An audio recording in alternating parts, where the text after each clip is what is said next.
Welcome to the Deep Dive. Oh, hey. Glad to be here. Today, we're diving into the wild world of Twitter. We got this book, and let me tell you, it's juicy. From its humble beginnings to the Elon Musk era, it's all here. The behind-the-scenes drama, the power struggles, the tweet storms that shook the world. It's quite a story. It's a real roller coaster ride, that's for sure. A roller coaster. So, when you think about Twitter now, it's this global phenomenon. Right. Instant communication, news, everything. But it's kind of hard to imagine it started, differently. I mean, get this. It all began as a podcasting platform. Podcasting. Seriously. Yep, audio, they called it. And the guy behind it, Jack Dorsey, he wasn't your typical Silicon Valley CEO, not at all. No, definitely not your suit and tie type. More like, an artist. Yeah, an artist with a real fascination with city infrastructure, oddly enough. Yeah, that's Dorsey. And you won't believe how he landed a job at audio. Picture this. He sees Ev Williams, the blogger founder, at a cafe and, get this, sends him his resume. Bold move. Super bold. And the resume, it only had his first name on it. Oh, way. That's crazy. It actually worked. It did. But even then, there were tensions. You see, Dorsey, he loved his art, yoga, sewing, things like that. And the investors, they were all about growth. Money, money, money. Classic Silicon Valley, right. Grow or die. Exactly. And that pressure cooker, let's just say Dorsey ended up getting pushed out as CEO. Wow. So he was out just like that. Out. But the crazy thing is he came back. Years later, he was back in the CEO seat. It's like a second act, A comeback story. Yeah, but a lot of people were skeptical. Could he really handle it this time? Balance his personal passions with, running a tech giant. And then there was that whole Salesforce thing. Remember that? Salesforce. Oh, yeah, when they tried to buy Twitter. Yeah, Benioff, the Salesforce CEO, he saw Twitter as this, unpolished jewel with huge potential. But a lot of people were like, wait, a social network and an enterprise software company? How's that going to work? Like oil and water, right? Right. And let's not forget, Twitter was struggling financially. They had to make tough decisions, and one of those decisions was shutting down Vine. Vine. Oh, man. That was a bummer. I loved Vine. Yeah, a lot of people did. But Twitter had bigger problems to deal with. The political landscape was changing, and enter, stage right, Donald Trump. Oh, boy. Here we go. Yeah, Trump's presidency, it really threw Twitter into the spotlight, especially when it came to content moderation. I mean, here you have the most powerful man in the world, and he's constantly pushing the boundaries of what's acceptable on the platform. It was a constant headache for Twitter, trying to enforce their policies, which, let's be honest, weren't always clear, while also dealing with the president of the United States. How do you even begin to moderate that? Right. And then you had those specific incidents, like the time Twitter gave Trump a custom hashtag emoji during the 2016 campaign. Seriously, a custom emoji. That's wild. It was definitely a controversial move. And then there was that whole nuclear button tweet aimed at North Korea. I mean, every other day it felt like Twitter was scrambling to figure out what to do. It must have been insane inside Twitter HQ. How do you even sleep at night knowing that one tweet could potentially spark an international incident? Right, and the pressure just kept building. More and more people were calling on Twitter to address harassment and abuse, especially towards women and minorities. It was like this growing sense that the platform wasn't doing enough to protect its users. And then you had that incident with Rose McGowan. Her account got suspended, and it really felt like a turning point. It definitely brought the issue of content moderation to the forefront. Suddenly, Dorsey was forced to balance free speech with user safety, all while trying to keep advertisers happy. Talk about a juggling act. It really shows how complex these issues are. There are no easy answers, and every decision has consequences. Absolutely. And it was clear that these decisions were taking a toll on Dorsey. I mean, his lifestyle choices during this period, they were, let's just say they were interesting. Interesting. What do you mean? 10-hour meditation retreats, fasting, ice baths. It was like he was searching for some inner peace amidst all the chaos. 10 hours of meditation. Wow. But you have to wonder, how did he have time for all that while running Twitter and Square, too? It's a good question. And it wasn't just Dorsey's lifestyle that was raising eyebrows. Enter Elliott Management. an activist investor with a reputation. Reputation. For what? Let's just say they're known for being very persuasive. I mean, these are the guys who once seized an Argentinian naval ship over a debt dispute. So when they set their sights on Dorsey, claiming he wasn't focused enough on Twitter's growth, people took notice. Wow, that's intense. So what happened? It was a tense time for Twitter. Elliott Management's involvement forced the company to prioritize business growth over some of Dorsey's more idealistic goals. It was a real power struggle. It makes you wonder what Twitter would look like today if things had gone differently. It does. And speaking of what ifs, just as things were starting to settle down after the Elliott Management shakeup, the world got hit with a curveball. The COVID-19 pandemic. The pandemic, yeah, that changed everything. It did. Suddenly, Twitter became even more essential as a source of news and information. But it also became a breeding ground from misinformation and conspiracy theories. A double-edged sword. Exactly. Twitter was faced with this unprecedented challenge. How do you handle a flood of misinformation during a global crisis? They eventually decided to start fact-checking tweets, especially those related to the pandemic and the upcoming U.S. election. Which, of course, led to even more controversy. Oh, absolutely. Especially when they started flagging tweets from the then president of the United States. Right. Remember those tweets about mail-in ballots being fraudulent? Yeah, Twitter labeled those as misleading, and it sparked accusations of bias and censorship. It felt like no matter what they did, they were going to alienate someone. Talk about a no-win situation.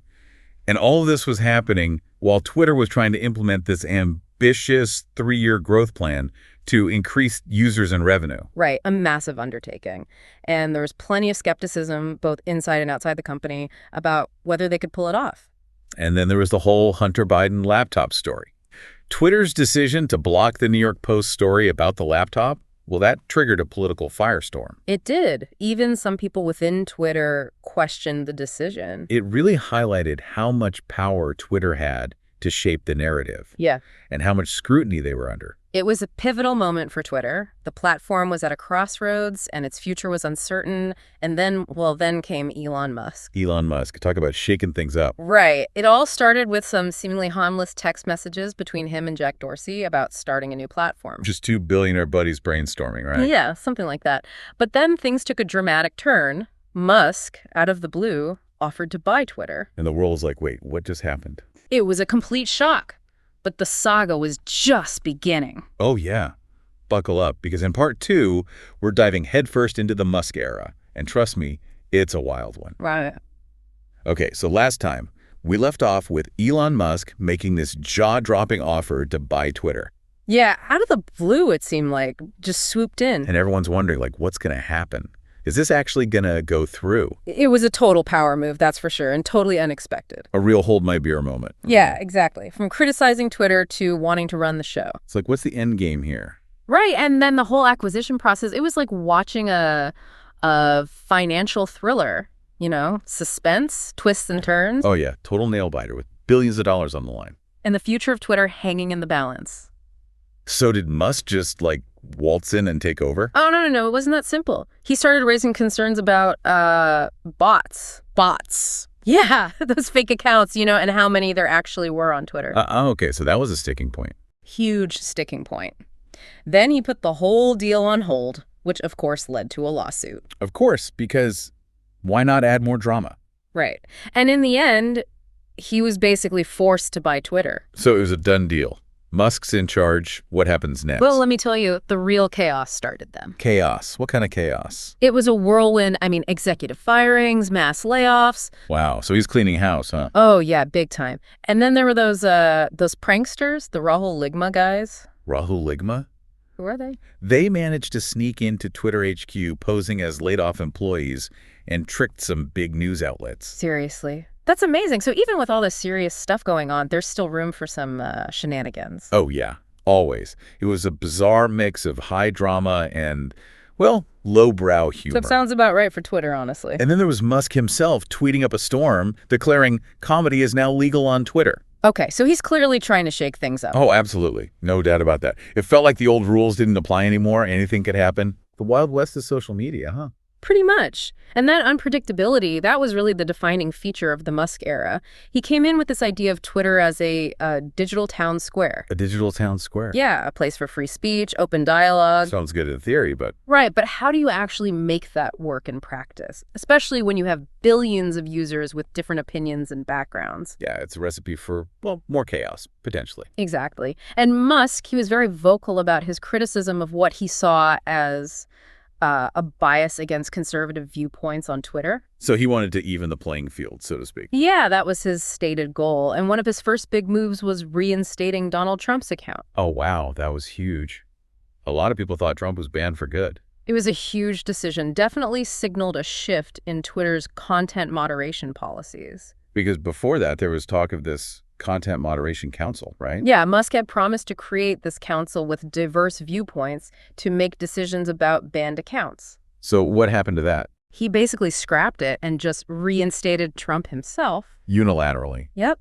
It felt impulsive, even for Musk. Yeah, and it definitely rubbed some people the wrong way, especially those who were already wary of his takeover. Right. It was a clear signal that Musk was going to do things his way, like it or not. So talk about the Twitter files. What was that all about? Okay, so basically, Musk handpicked a few journalists and gave them access to internal Twitter documents. And the idea was? To expose what he saw as bias against conservative voices, something he called shadow banning. Shadow banning. Yeah, basically limiting the reach of certain accounts or tweets without outright banning them. Ah, so like a stealthy way of silencing certain viewpoints. That was Musk's claim. The Twitter files revealed some things, for sure, like how Twitter had worked with government agencies to flag certain accounts. Yeah, and how they debated handling controversial figures like Trump, but the whole thing was very carefully curated. So what was the impact of the Twitter files? It added fuel to the fire, for sure. Some people were outraged, seeing it as proof of censorship, while others saw it as a misleading presentation of the facts. So more division, more polarization, basically. Pretty much. It definitely didn't help calm things down. And all this time, Musk is also making changes to Twitter itself, trying new features, messing with the algorithm. Like that whole Twitter Blue thing. Oh, yeah, Twitter Blue. That was his attempt to solve the bot problem and make money at the same time. How's that supposed to work? So for $8 a month, you could get that blue checkmark. The one that used to mean you were verified, like a celebrity or a journalist. Exactly. But now, anyone could get it if they paid. Didn't that just make the verification system meaningless? Pretty much. It was a disaster. Impersonator accounts popped up everywhere. Brands started pulling their ads. So it backfired. Big time. It was a major blow to Musk and Twitter, and there were reports that even Twitter's own trust and safety team had warned him about the potential for abuse. But he ignored them. Apparently so. And then there was that time he threatened to take Twitter into bankruptcy. Seriously? Bankruptcy? Yeah, it was a wild time. And remember when he tried to stop that college student from tracking his private jet? Oh, yeah, that was weird. So it sounds like Musk was creating a lot of his own problems. It seemed that way, for sure. And in the middle of all this, Yoav, the head of trust and safety, resigned. That seems significant. He was a key figure, wasn't he? He was, and his departure was a big loss for Twitter. And then Musk started attacking him online. Attacking him? Like, personally? Yeah, making baseless accusations, spreading conspiracy theories. That's pretty disturbing. It sounds like he was trying to silence anyone who disagreed with him. It definitely created that impression. It felt like Twitter had become less about open dialogue and more about Musk's personal vendettas. So what does all this mean for the average Twitter user? Well, that's the million-dollar question, isn't it? Welcome back to the Deep Dive. So we've covered a lot of ground, from Twitter's early days to the Musk takeover. It's been, well, intense, to say the least. Yeah, a real whirlwind. And as we wrap up this deep dive, I think the big question is, where does Twitter go from here? Right. I mean, last we left off, things were pretty chaotic. Advertisers fleeing, employees getting the boot, and Musk, well, Musk being Musk, it didn't exactly paint a rosy picture for the future. Yeah, not exactly a stable environment. And to understand where Twitter, or X as he's now calling it, might be going, I think we need to look at where it stands right now. And honestly, one of the biggest issues is the financial situation. Right, because even Musk admitted Twitter was losing money, big time. He blamed it on advertisers getting spooked by all the drama and his, let's say, unique approach to content moderation. Exactly. And it becomes this vicious cycle, you know? Advertisers get nervous, pull their money, which hurts Twitter's ability to improve and grow, which makes advertisers even more nervous. Not a good situation. Yeah, recipe for disaster, maybe. So Yeah. what's Musk's plan to get out of this mess? Well, he's tried a few things. Twitter Blue, remember that? The paid subscription for the blue check mark. That was his big idea to diversify revenue. Yeah, and how'd that work out? Not great. Impersonator accounts running wild, even more advertisers bailing. It was a mess, plain and simple. It felt like every time he tried something, it just blew up in his face. It often did. And then there was this idea of sharing ad revenue with popular users, trying to incentivize good content and keep creators on the platform. Okay, but how do you even measure popularity? And wouldn't that just create a system where people are constantly trying to game the algorithm? Exactly. It's way more complicated than it sounds, and the financial problems are just one part of it. There's also increased scrutiny from regulators, especially around privacy and content moderation. Yeah, because Musk's free speech absolutist stance has a lot of people worried, especially with all the concerns about harassment, misinformation, and hate speech. Yeah, the shadow banning debate really highlighted that tension. People worried about hidden manipulation, lack of transparency, and potential bias. And then he disbanded the Trust and Safety Council, which was supposed to provide some independent oversight. Bro, not exactly a move that inspires confidence. So you have this situation where Musk is pushing for more free speech, but a lot of people see it as reckless and potentially dangerous. It's like he's trying to balance this idea of open dialogue with the need to protect users. But a lot of people think he's not striking the right balance. And then there's the Musk factor itself. His unpredictable behavior, those impulsive tweets, it all creates this sense of instability. Yeah, you never know what he's going to do next. And that's not exactly reassuring when you're talking about a platform that billions of people rely on. Exactly. Remember all those times he made big pronouncements on Twitter only to backtrack later? Right. Or those public spats with critics?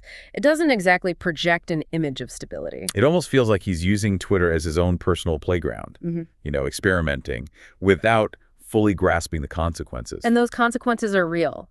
Twitter's lost talent, faced lawsuits, and its reputation has taken a hit. So, with all that said, is there any hope for Twitter? Can it bounce back from all this?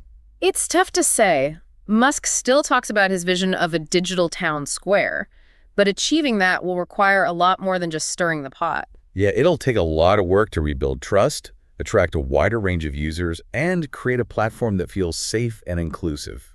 And that's a huge challenge, especially in today's online landscape. Polarization is rampant, people are retreating into echo chambers, and finding common ground seems harder than ever. It's like we're all searching for connection, but we're just drifting further apart. It's a complex issue with no easy answers, but the stakes are high. Twitter, X, whatever you call it, has the potential to be a powerful force, for good or bad. It really underscores how much our online choices matter, what platforms we use, how we interact. It all has real-world consequences. Absolutely. And we all have a role to play in shaping the future of social media. Whether we're CEOs, developers, or just everyday users, our actions matter. Well, as we wrap up this deep dive into Twitter, I think the biggest takeaway is that the story is far from over. The platform's still changing, and its future is uncertain. It's a story full of twists and turns, successes and failures, and it's still being written. Who knows what'll happen next? It's been a wild ride so far, and I have a feeling it's only going to get wilder. Thanks for joining us on The Deep Dive. We'll see you next time.